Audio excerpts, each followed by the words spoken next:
Okay, I just opened that. As you can see, there's, unless one's jumped on it since I opened it, there's no flies. Okay, this is the company that fly trap belongs to. What I'm going to do is I'm going to set this in place of the one I set last night, which I'm going to show you. This is the one I set last night. Okay, I'm going to set that right there, and I'm going to replace it. Now, they just jumped right on there already. And I'm going to replace it in the amount of time that I... Listen, you hear it? In the amount of time that I'm going to take to set up my hay for the horses, the water for the horses, and the grain for the horses, right up until I bring the horses that belong in this stall back in. I'm going to show you, I'm going to actually push pause on this video. I'm going to show you in that amount of time how long it takes for these things to fill up. As you can see, there's already starting to become a popular place for them to go. Oh, the flies are crazy. Big hatch or something. Okay, pushing pause, and then I will check back in. When the only reason if the video gets turned off is because somebody called and interrupted the video, which sometimes that happens. Okay, pause. Okay, so here's a quick check-in. As you can see, it fills a lot on the bottom.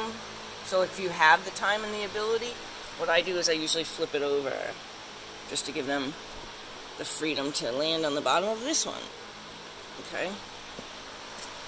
But I have more water buckets, still have to do hay and grain before these horses that belong in this stall come in. So I'm going to pause again. It's probably been at the very most 10 minutes.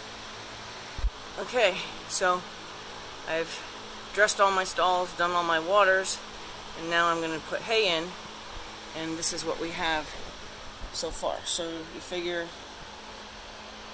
my whole process from the time I get here to the time that I am done bringing all horses in and go back to my house is an hour. So you know that this is no more than an hour total. By the, so like at no point would this have been longer than an hour, but it's probably only been a half an hour. Okay, so I'm done doing hay, water, grain, getting ready to bring in some horses. I'm going to say I've been down here for 40 minutes total, so you figure this is probably sat here for 35 at the max. 35 minutes. And that's what I have. That's not done. I'm going to save this one for more, but I'm going to also show you. Here's another full one. Here's another full one. Actually, that one probably could even have a space or two. They practically fight to get into them, but they're not far off from, right? Call me crazy, but that's the fly trap to own.